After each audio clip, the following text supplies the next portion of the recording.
Hey everybody, I'm Sarah, the Real Simple Mama. We're playing chicken soccer with a tomato, and we're going to do a breed observation today on my two Easter egger girls.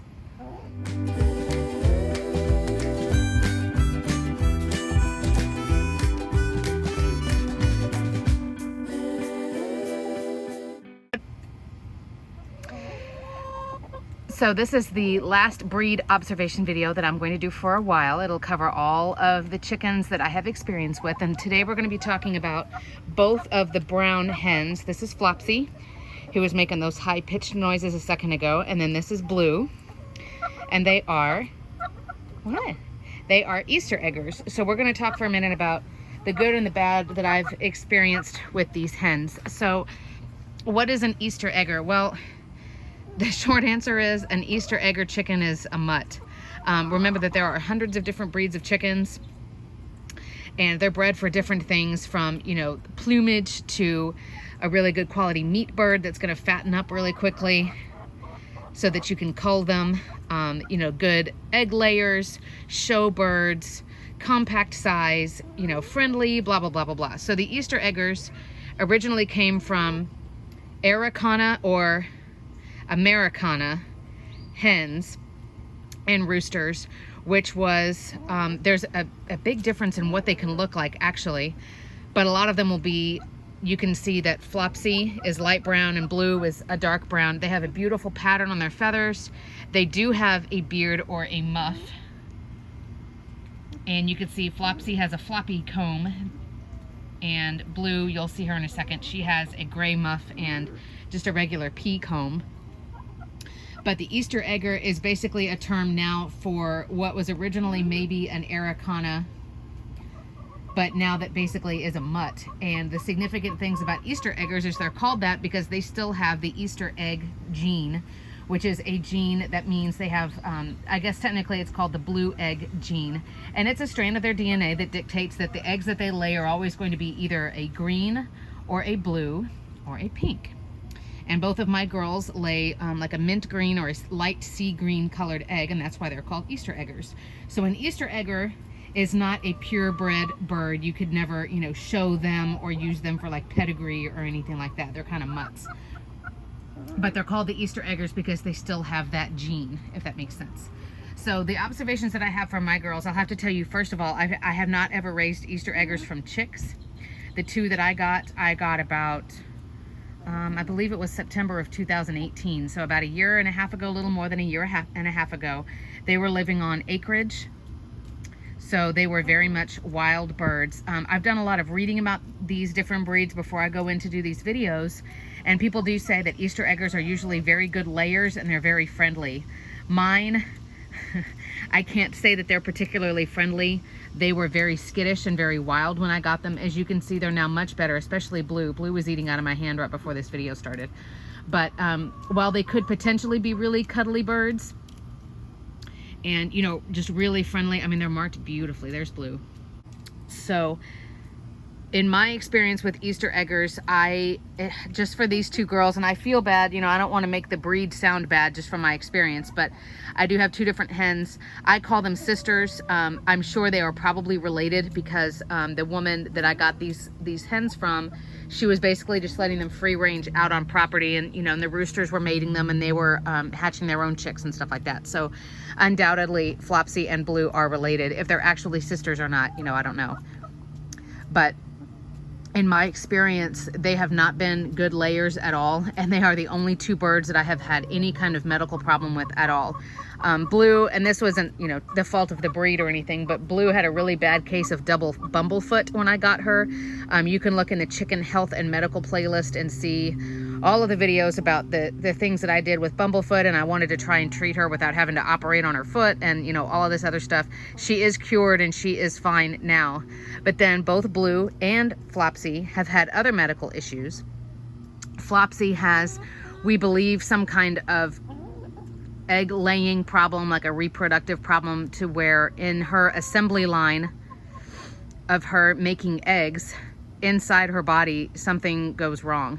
And she acts, I mean, it's almost like a really horrible case of endometriosis when it's like that time, you know, for her to have an egg and it's going through, it's going down the assembly line, it's going through the system, she just acts like she's in incredible pain. And it only happens with her very infrequently. She doesn't really lay hardly at all anymore. Again, we're talking about the light blue one right here, or the light brown, excuse me. And she literally like acts like she's dying, like this, that the pain is just terrible. It only happens once every couple of months. So I'm sort of reserving the right in the future that if it continues to just be really debilitating for her, or if it is happening more frequently to where she can't walk and she can barely breathe and it's just terrible, then I will make the choice to have her euthanized. At this point I don't, and you can see she's the bottom of the pecking order, which is why they're kind of chasing her around. They're not making her bloody, they're not relentless, but there's only 2 tomatoes and there's 5 chickens. So Flopsy is a beautiful bird. I will say that with my Easter eggers, I don't have problems with weight or with them having like dirty butts or what did you get, girl, or anything else like that. But I have had way more health problems with these 2 girls than I've had with anybody else. So with Flopsy, you can see in the chicken health and medical playlist, if you're interested, I actually took her in for x-rays probably about a year ago, because she was just acting just like she was in so much pain, and I thought, is there something I can do to help her at home? Do we need to just put her down? What do we need to do? It ended up costing a couple of $100 for the x-ray and the exam and the medication and everything, and we never really learned what happened for sure. She did end up passing an egg that was basically a huge wad of just shell, and it wasn't the size of my fist, but it was probably half the size of an egg, and it was just solid shell. It was really weird.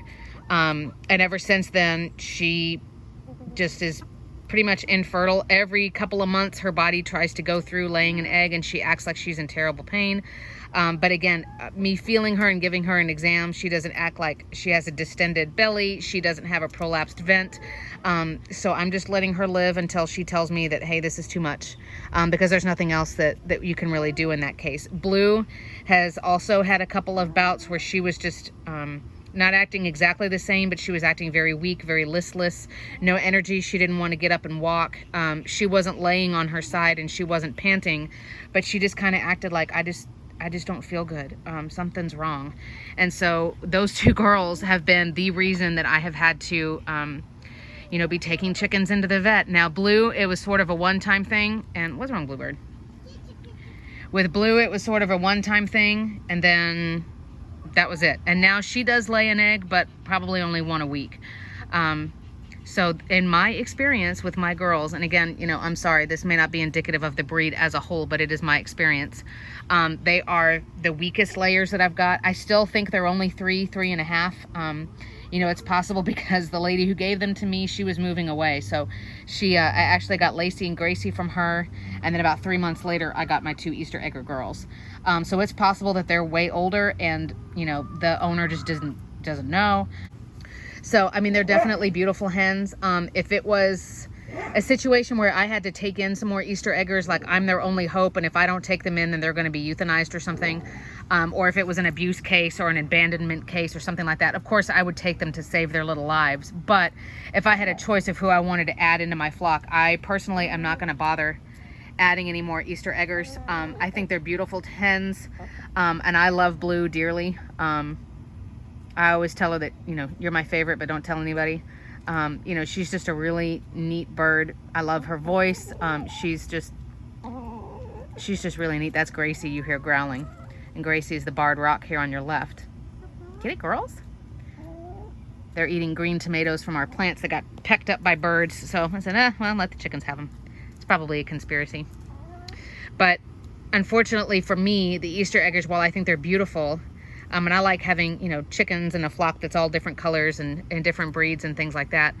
I'm as far as me getting a lot of good quality eggs, their eggs have been smaller than everybody else's. And like I said, Flopsy doesn't lay at all anymore. Blue gives me probably 1 egg a week. But I'd love to hear any of you guys who have, if you have a real Araucana or Americana, or if you have your own Easter eggers, tell me your experience. What's their disposition like? Are they really friendly and cuddly and come up to you? Are they really skittish? How are they as far as egg laying? Have you had any kind of, oviduct problems or reproductive problems with them as far as being, good layers or incapable, or, you know, let me know what you think, because it's always interesting. We've had so many great conversations on these breed observation videos about like, oh, I have one, you know, I have the same breed that you do and I live on the other side of the world and mine acts just like yours does. And it's really neat to kind of bond over these types of chickens. So, but that's it on breed observation videos for now. I am hoping once the weather cools down that I can fill out our flock and have 8 chickens. It'll be the biggest flock that I've ever had. I do have in my mind the kind of chickens that I would like to get, the breeds that I would like to get, the colors, the color of the bird as well as the color of the egg. But in the end, especially as this pandemic continues, you know, if there are chickens that are being abandoned, or, you know, you could check your local adoption areas. A lot of the animal shelters are getting chickens as well. So we're kind of just going to see who needs a home. But I'll be able to take in 3 more hens, and then hopefully we can give you some more breed observation videos. So if you've got questions, comments, suggestions, drop them in the comments. We appreciate you watching and hearing about our Easter egg girls. Right, girls?